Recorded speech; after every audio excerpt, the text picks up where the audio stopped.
Greetings, ladies and gentlemen, and welcome to my prediction for the upcoming death battle between Metal Sonic and Zero. In this video, I will cover the characters' backstories, their powers and capabilities, why these characters were paired against each other, and then finally, my prediction for who I think is going to win.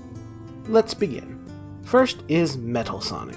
Dr. Ivo Robotnik, aka Eggman, was a mad scientist who wanted to conquer the world with his army of robots. But despite his best efforts, his plans for world domination were always thwarted by a speedy blue hedgehog by the name of Sonic. After getting defeated a few times by Sonic, Eggman finally decided that, hey, since super fast hedgehogs are apparently so powerful, he should build one for his own army. And thus the mechanical killing machine known as Metal Sonic was born. Metal has all of Sonic's abilities and then some. He's far faster, stronger, and more durable than Sonic, has the ability to fly, shoot lasers, and most impressively, with Copycat, Metal can perfectly duplicate the signature ability of his opponent. Yet despite all of these powers, Metal also lost to Sonic, multiple times, and this began to wear on Metal. You see, Metal Sonic isn't just a robot, he's an AI, and thus he's capable of thinking, pursuing goals, and most significantly, feeling emotions. Specifically, hatred and rage. Metal despises Sonic and wants nothing more than to surpass and destroy him. In the pursuit of this, Metal has surpassed many of his preconceived limitations, including his programmed loyalty to Eggman. Metal Sonic very quickly realized that all of Eggman's plans to destroy Sonic fail. So, Metal decided to betray Eggman since working for him didn't look like it was ever going to destroy Sonic. This began an eternal cycle with Metal Sonic in which he would betray Eggman, get defeated, get reprogrammed to work for Eggman again, betray him again, rinse and repeat. However, the very first of these betrayals was a bit different. Whether through an upgrade provided by Eggman or just his own evolution, Metal Sonic was able to achieve a new form called Neo Metal Sonic. This form was capable of copying and retaining multiple powers at once, but Metal knew that copy powers wouldn't be enough to kill Sonic, so he set a plan in motion to not only copy the powers of most of the cast, but also figured out how to tap into the power of Chaos, a godlike being of pure destruction. This allowed Neo Metal Sonic to achieve his ultimate form of Metal Overlord. Unfortunately, Metal made the rather rookie mistake of letting Sonic and his friends gain access to the Chaos Emeralds. They used these to go super and they proceeded to tear Metal Overlord apart, reducing him back to his original form of Metal Sonic. While Metal has never quite re-achieved that same level of power, he has stuck around as one of Sonic's most dangerous enemies to this day. And that's Metal Sonic's story. Before I go over what he can do, I feel the need to address what I'm using as sources. I will be of course looking at the games since those are the main canon, and I will be looking at the shows and movies since they are fairly faithful adaptations of his character. I will not be looking at the Archie comics, because while it is loosely based upon the canon of the games, it has taken so many creative liberties that many of the characters barely resemble their canonical counterparts at all, including Metal Sonic. Rather than being a cold-blooded killer whose sole purpose is to kill Sonic, the Metal Sonic of the comics very quickly became a good guy called Shard, who has an entirely different backstory, personality, goals, and powers. At this point, he barely resembles Metal Sonic at all, and since this is Metal Sonic vs. Zero and not Shard vs. Zero, I will not be using the comics. Now let's look at his abilities. Since Metal was built as a copy of Sonic, he of course has all of his abilities, including his super speed. In fact, Metal is far faster than Sonic, as when combined with his flight, he was able to escape the Earth's atmosphere and fly into space. This would require him to reach escape velocity, or 25,020 miles per hour, or 32.6 times the speed of sound. In terms of strength, Metal doesn't really have much in the way of feats in this category due to him being more of a speed-oriented character. While flying, he can smash through stone or steel with ease, but that's not really a result of his strength so much as it is a result of propulsion and durability. But he does have one strength feat I was able to find. In Sonic Boom Rise of Lyric, Metal was able to punch the ground with enough force to shatter stone and send out a shockwave that sent Amy, Tails, and Knuckles flying 20 feet through the air. In terms of durability, Metal Sonic was able to tank 14 punches to the face from Knuckles. As you may recall from Knuckles' death battle, he can punch with 3.9 megatons of energy, and since Metal tanked 14 of these hits, that means he withstood 54.6 megatons without a scratch.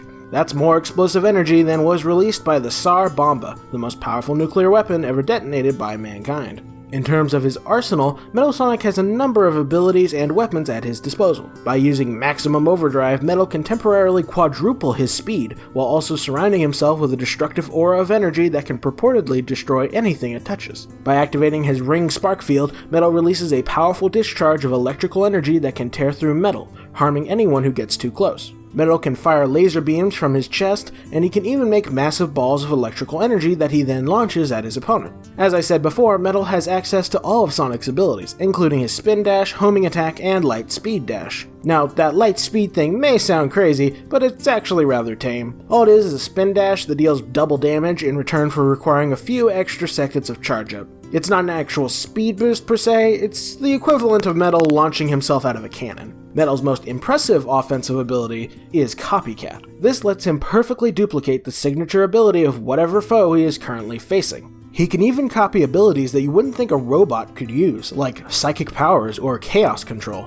On the defensive side of things, Metal Sonic can form a variety of different barriers and force fields, but the most impressive of these is his Black Shield. While this shield does deprive Metal of the ability to attack or maneuver, it more than makes up for it by being completely impenetrable. Metal Sonic also has a few victories under his belt. He has defeated Tails, Espio, and Knuckles in one-on-one combat, and he even defeated Metal Sonic 3.0, who was technically superior to Metal Sonic. And most impressively, Metal defeated the Ifrit, an interdimensional demon that was capable of ravaging entire worlds. On top of that, he defeated the Ifrit while fighting off Metal Sonic 3.0.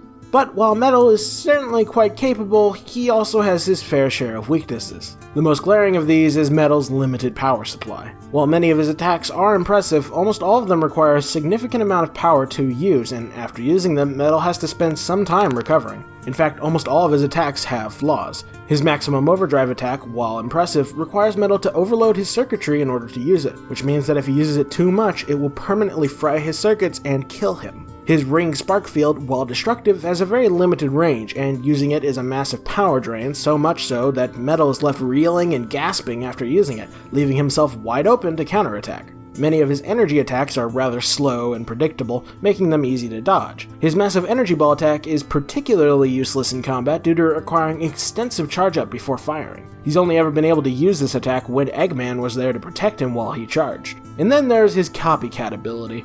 While the scope of abilities this thing can copy is ridiculously impressive, it has limitations.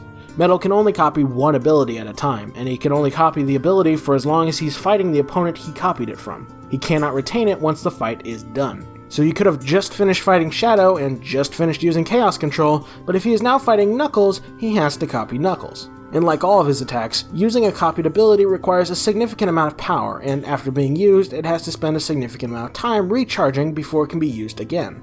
Metal's higher evolutions, such as Neo Metal Sonic and Metal Overlord, could copy and retain multiple abilities, but Metal does not have access to those forms naturally. He was only able to achieve them through extensive prep time and/or outside help, neither of which he will have access to in this death battle. Metal's Black Shield is certainly useful, but since it prevents him from attacking, that means that if Metal is in a losing battle, using the Black Shield is only going to delay the inevitable. And to quickly give you guys an idea of just how bad Metal's power supply issues are, in the Sonic Boom cartoon, in Metal's one and only appearance, after using just 3 energy attacks, Metal was completely drained of power, and he then proceeded to get the ever-living crap kicked out of him by Sonic. Speaking of which, while Metal has edged out some victories against some of Sonic's allies, he has never, in the entirety of the main canon, defeated Sonic once, despite Metal having every advantage and it being his sole purpose. Even in the spin-offs, Metal doesn't have much luck. The only win he had was in the movie, and even that win is kinda dubious since Metal could read Sonic's mind in that movie, which isn't something he can normally do. And even considering that as a solid win, it still means Metal only has 1 victory and 10 losses against Sonic.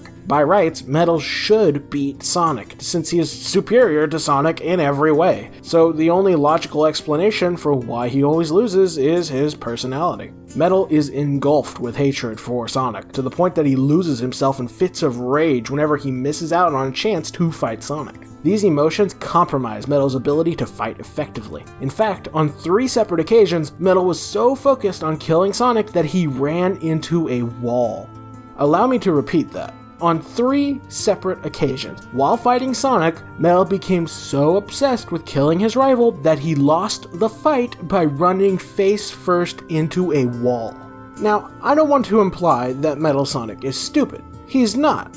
But at the same time, nothing quite screams incompetent like running into a wall. And on top of his anger issues, Metal also has a superiority complex. He thinks of himself as the greatest thing to ever exist and the rightful ruler of the world. This arrogance can and does lead to him underestimating his opponents. These personality issues are the most likely cause of Metal Sonic always losing. But despite these problems, Metal remains one of the most dangerous threats that Sonic and the world continues to face.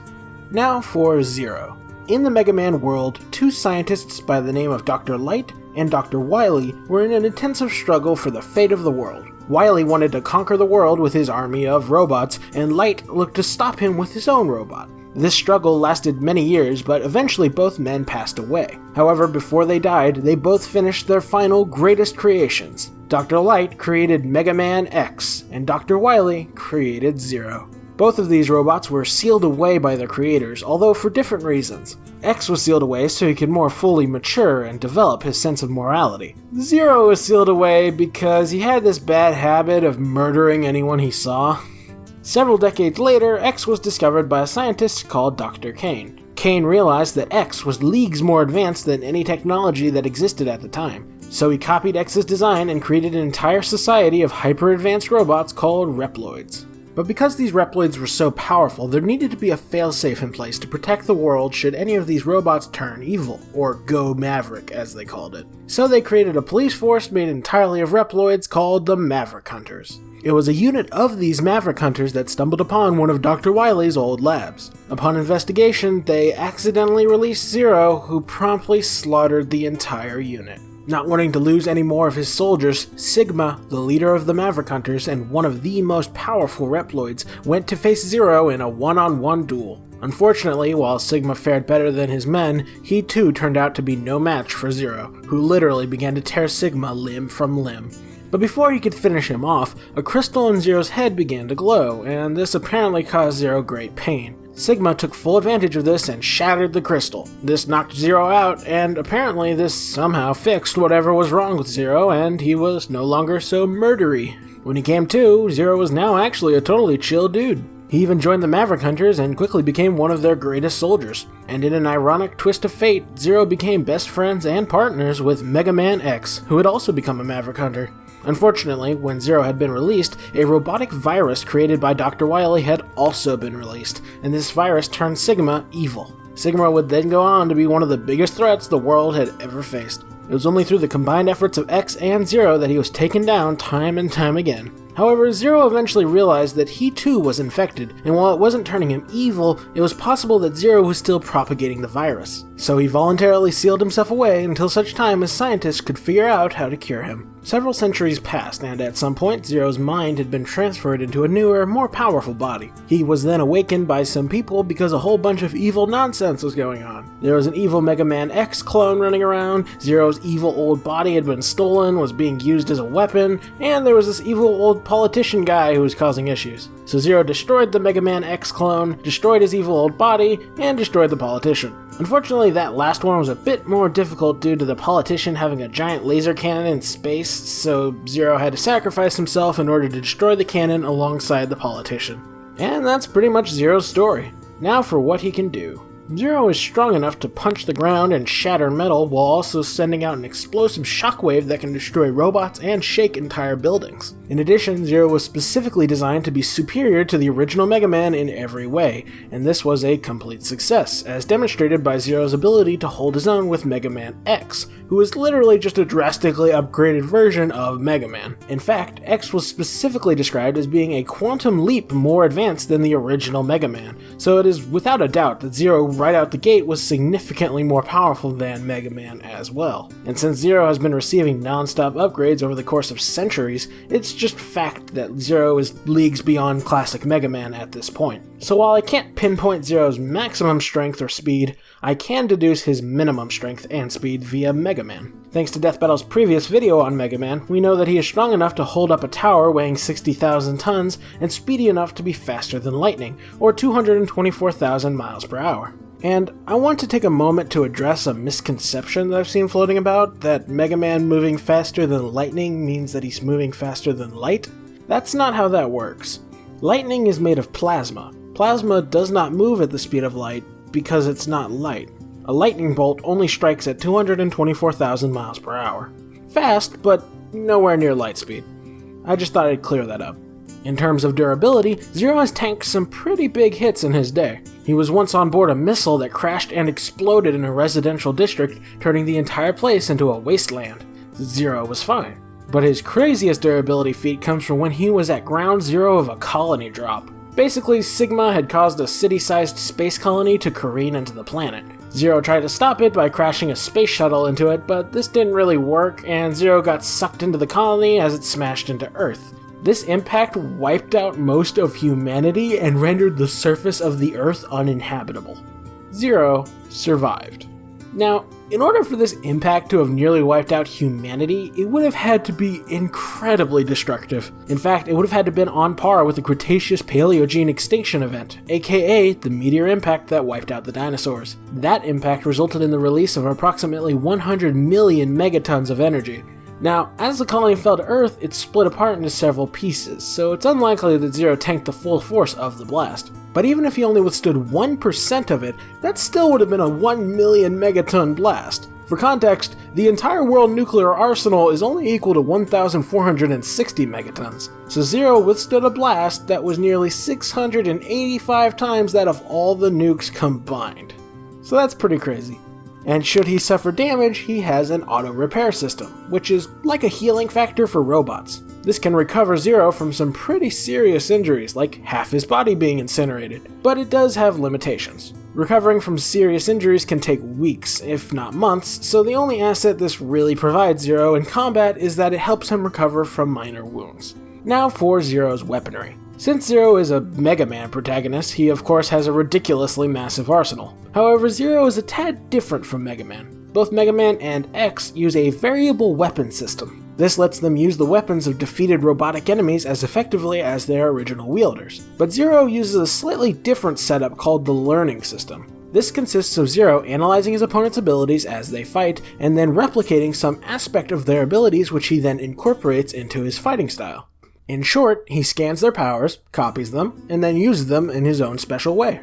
These copied abilities are called techniques, and they are also permanent. Once Zero gets a new power, he keeps it. And since he has defeated over 100 Mavericks over the years, he has acquired quite the number of techniques. Now, Zero also has a number of melee weapons he uses, and all of his weapons can perform most of his techniques. So first I'm going to go through his weapons and tell you about what abilities are unique to them before I move on to his general abilities. It's worth noting that all of his weapons can slice, smash, or blast through Mavericks like butter, and they are all also capable of reflecting enemy projectiles back at the attacker. His first and most iconic weapon is his Z-Saber. This royalty-free lightsaber is composed of pure destructive energy and can slice through most materials with ease. This is Zero's go-to weapon for its unique balance of power, range, speed, and versatility. The Z-Saber can transform into a number of different forms to suit the situation at hand. The size of the blade can be drastically increased to deal massive damage over a wide area. It can be transformed into a boomerang shield that can, obviously, be used to block enemy attacks, but it can also be thrown like a laser buzzsaw to slice through enemies before returning to Zero. It can be turned into the Chain Rod, which operates exactly like Scorpion's weapon from Mortal Kombat. It can be launched to impale enemies before yanking them closer for follow-up attacks. It also operates like a grappling hook, letting Zero zip-line his way around. An ability unique to the Chain Rod is that after impaling an enemy, Zero can then suck the life force out of them and heal himself. And the last notable form the Z-Saber can take is the Recoil Rod, which is a pair of Tonfa-like weapons that are very similar to Black Orchid's weapons from Killer Instinct. This form excels at dealing massive damage in a short period of time at the cost of having very limited range. The Recoil Rod has two special abilities, the first of which is that it can fire an energy projectile up into the air that then splits into 4 projectiles that fall back down to the ground. And the second ability it can use is the 1000 slash technique, in which Zero slices his opponent 1000 times in a split second. Zero's next weapon is the Sigma Blade. This gargantuan weapon is nowhere near as versatile as the Z-Saber, but it makes up for it in raw power. It also has the advantage of cutting in half the ammo cost of any of Zero's techniques that rely upon limited energy supplies. The next weapon is the Durga Glaive. This has the longest range of Zero's melee weaponry, although if an enemy gets too close, the blade won't be able to hit them. This weapon has the ability to strike with extra elemental damage. Specifically, it can strike with either water elemental thrusts or leaf elemental thrusts. The next weapon is the V-Hanger, which is a set of purple-bladed laser daggers. These have the special ability to operate like boomerangs. The next weapon is the Basho Fan, a set of laser fans that specialize in defense. These fans have the easiest time bouncing back enemy projectiles, and if Zero is standing still, they will automatically form an energy barrier around him. The next weapon is the colossal warhammer known as the Titan Breaker. While this weapon is very slow, it makes up for it in raw destructive force. This hammer has the special ability to strike the ground and unleash violent earthquakes that will destroy nearby robots. Next up is the Kaiser Knuckle, a pair of high-tech brass knuckles that grant Zero access to a bunch of martial arts techniques, some of which were yanked straight out of Street Fighter, such as an Ice Elemental Shoryuken that can freeze foes, and a Darkness Elemental Tatsumaki Senpukyaku. In addition, Zero can also perform a fiery kick, an electrical uppercut that ends with the target getting struck by a lightning bolt, and a downward punch that discharges a blast of destructive energy. And the last of Zero's weapons is the Zero Knuckle. This lets Zero tear off weapons from enemy robots and then use them for himself. A successful theft typically results in the destruction of the enemy. Next is his Buster Shot. Zero used to use an arm cannon similar to Mega Man, but he later upgraded to this energy pistol, which is far more versatile and is Zero's primary long-range weapon. It has rapid fire and charged shot settings, and it has a variety of special shots it can fire. The Thunder Shot paralyzes foes, the Flame Shot burns foes, the Ice Shot freezes foes, the Laser Shot pierces through multiple foes, the Spark Shot, Triple Shot, and V-Shot all split into multiple projectiles, the Blast Shot, Burst Shot, and Burning Shot all explode upon impact, the Reflect Laser pierces through enemies and bounces off walls, the Blizzard Arrow fires 3 Ice Blasts, while the Ice Javelin fires a Spear of Ice, the Time Stopper fires a wall that will freeze in time any enemies it hits, and the Tractor Shot absorbs any enemy projectiles it touches and uses that absorbed energy to increase its own impact damage. That's all of his weapons. Now let's look at his techniques. First, I'll cover his techniques that do not rely upon limited ammo, or weapon energy as they call it, which is to say that these techniques can be used as much as Zero wants.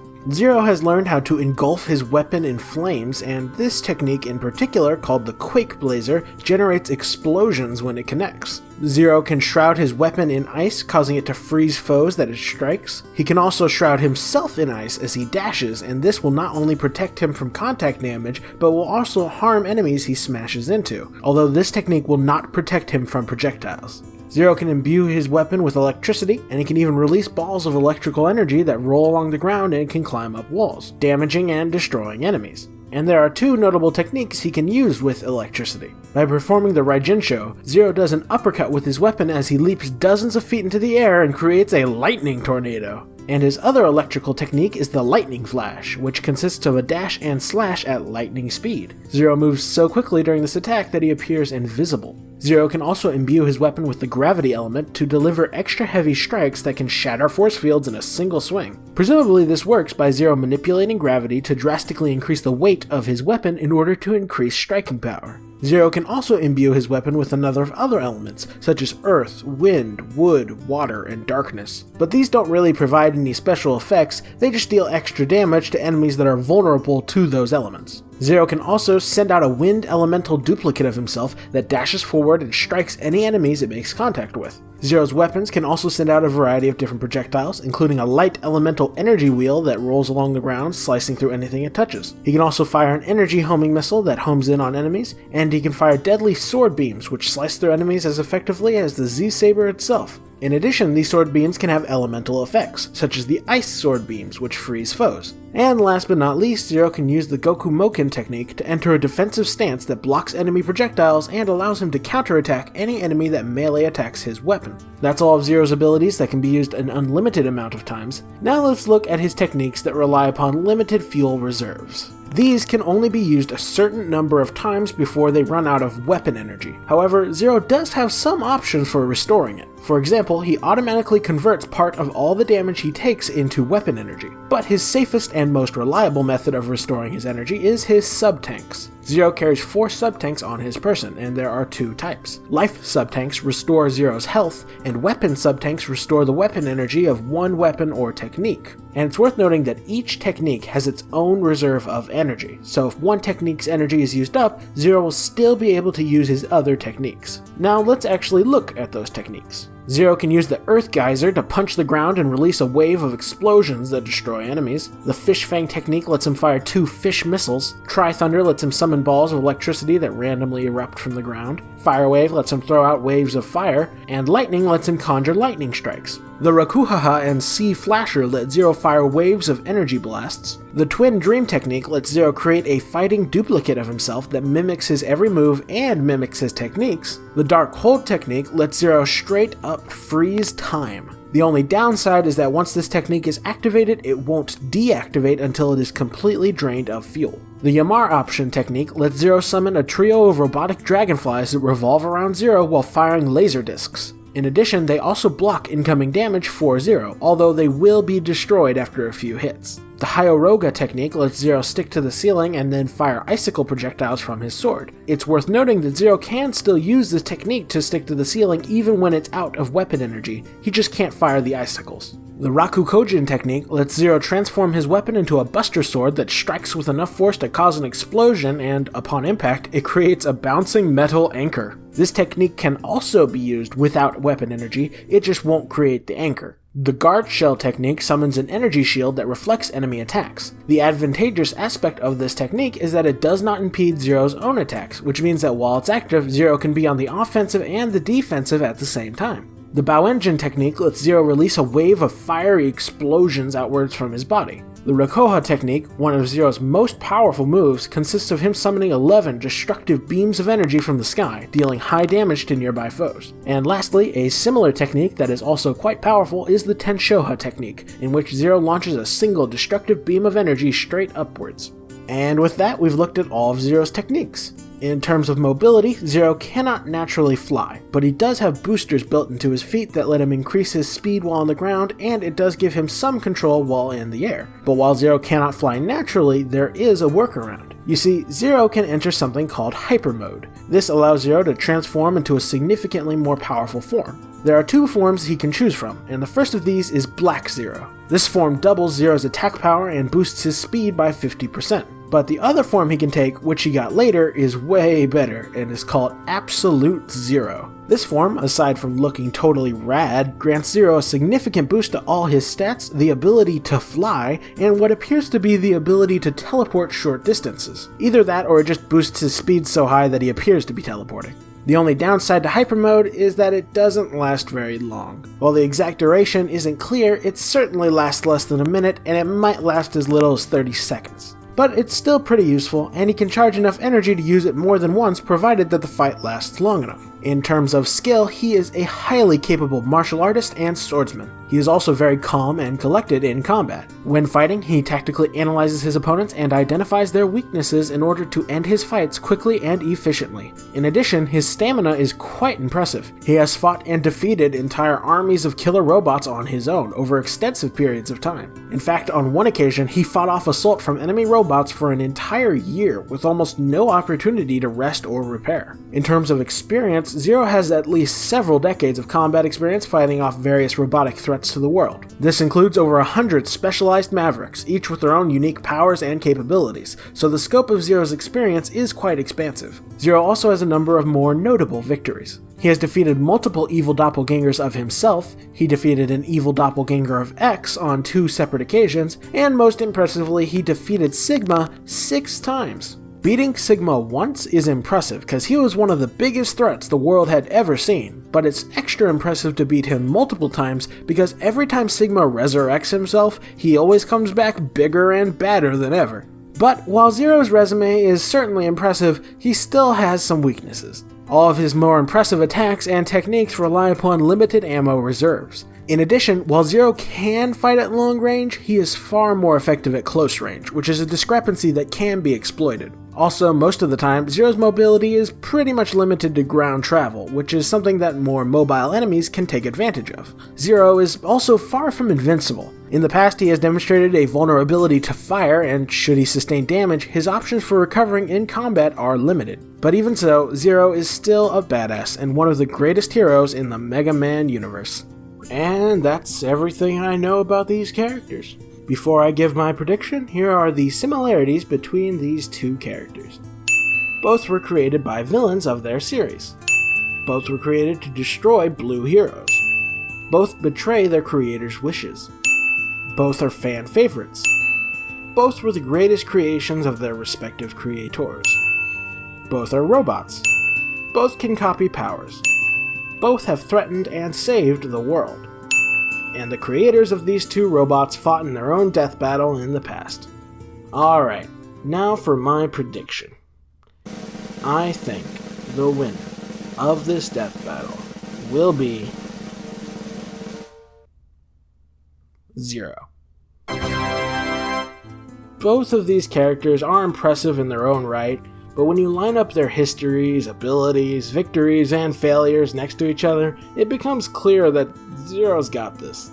Starting with their base stats, Zero has the edge in strength. He can lift at least 60,000 tons, whereas Metal Sonic's strength is pretty dubious. In his one strength feat, he could break stone and send out a shockwave that sent Amy, Tails, and Knuckles flying through the air. Trouble is, that isn't too crazy impressive when you realize that Knuckles, the heaviest of the trio, only weighs 88 pounds. By contrast, when Zero punches the ground, he shatters metal and destroys nearby robotic enemies. So Zero is certainly stronger. In terms of speed, without enhancements, Metal can only move 25,020 miles per hour, whereas Zero can move at least 224,000 miles per hour. Even using maximum overdrive, Metal still doesn't even reach half of Zero's speed. And once Zero uses Hyper Mode, his own speed increases to over 336,000 miles per hour. So speed advantage also goes to Zero. In terms of base durability, Metal was able to withstand 54.6 megatons, whereas Zero was able to withstand 1 million megatons.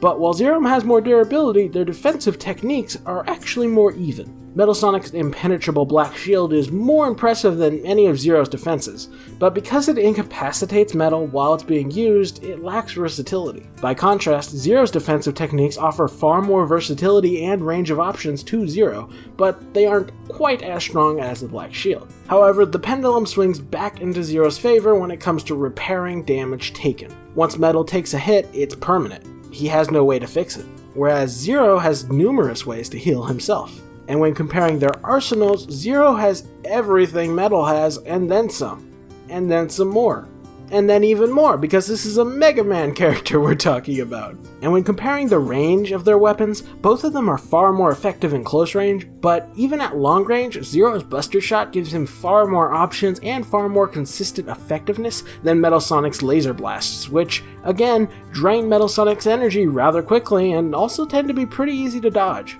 In terms of stamina, Metal Sonic is drained after 3 attacks, whereas Zero has fought armies almost non-stop for an entire year. And while Metal Sonic's flight does give him the edge in mobility, the limited range of his attacks and Zero's drastically superior speed mean that mobility isn't going to do him much good. When comparing their copy abilities, Metal definitely has the advantage. In fact, Metal's copy ability is what I've put the most thought into when analyzing this matchup. Zero's copying generally takes a while to work, and it is entirely possible, if not probable, that he won't be able to copy Metal Sonic before this battle is done. Metal, on the other hand, can copy foes instantly. To be clear, without his copy ability, I don't think Metal Sonic stands a ghost of a chance. Zero is just in a league of his own. But with his copy ability, I think Metal can somewhat close the gap. But after looking at all available information on this ability, I do not think it will be enough. Metal Sonic has never demonstrated the ability to copy more than one power at a time. Furthermore, he has never demonstrated the capacity to retain abilities beyond the fight he is currently in. Neo Metal Sonic could copy and retain multiple powers, but it's not Neo Metal Sonic in this death battle. It's Metal Sonic, and there's no evidence that Metal Sonic could become Neo of his own volition, which means he's limited to one copied ability. Furthermore, copying a Mega Man protagonist is one of the most futile things, because everything in Zero's arsenal came from him defeating the original wielder of that weapon, which means that there's nothing that Zero wields that he can't also defeat. And even if Metal could copy all of Zero's abilities at once, which he can't, that still wouldn't be enough, because Zero has defeated evil doppelgangers of himself on multiple occasions. Throw in Metal's power supply issues, and I am convinced that his copy ability will not be enough to save him. In terms of skill, Zero is a highly capable swordsman, martial artist, and soldier who has led some of the most capable military forces the world has ever seen. Metal Sonic, on the other hand, gets all his fighting prowess from being a copy of Sonic, and he doesn't even use that fighting prowess very effectively, as demonstrated by his inability to defeat Sonic. Which is a good segue to get into my final point. When you compare these characters' histories, specifically who Zero has defeated and who Metal has lost to, it paints a pretty clear picture of how this match is gonna go. Zero's sole purpose, and what he spent his entire life doing, is killing superpowered robots. Specifically evil superpowered robots with delusions of grandeur, exactly like Metal Sonic. There is nothing Metal can do that Zero hasn't seen before. Be it his flight, lasers, or even his copy ability, those are all things Zero has fought and defeated. By contrast, Metal was created with the sole purpose of killing Sonic, which he has failed to do over and over again. If this was just one loss, then I wouldn't be able to make much of it. But since he has lost to Sonic so many times, that sets a very clear bar for what it takes to beat Metal Sonic. 9 times out of 10, if Zero or anyone else can bring as much threat to a battle as Sonic, then that should be enough to defeat Metal Sonic. And Sonic doesn't even bring all that much to his fights with Metal. He only brings his natural speed and his spin attack. Zero can move nearly 300 times the speed of sound, so he's covered in that department, and he has a freaking lightsaber, which, call me crazy, I'm pretty sure can cut through things as effectively as Sonic's spin attack. So if Zero shows up to this fight with just his speed and his sword, then according to Sonic logic, that should be enough to defeat Metal Sonic. But Zero's also going to bring the rest of his arsenal, transformations, and all his other abilities, so I cannot see Metal Sonic winning this fight. As such, I am 91% certain that Zero is going to win this death battle. I really hope that this will end my losing streak. In this prediction, there's only 2 things I could see myself being wrong about. The first being Zero's colony drop durability feat. It's possible I misinterpreted that. And the other is that I may have undersold Metal Sonic's copy ability. But even then, Zero's still far more durable than Sonic, and Zero's defeated people who copied his powers before. So, I'm still fairly confident about this prediction, even considering my potential failings. Regardless, I hope I got it right. I hope this fight turns out to be fun, and I hope the next fight is even more fun. With that said, I'm gonna go ahead and sign off. Like if you enjoyed the video, comment if you have something to say, subscribe if you want to see more, and as always, have a fantastic day.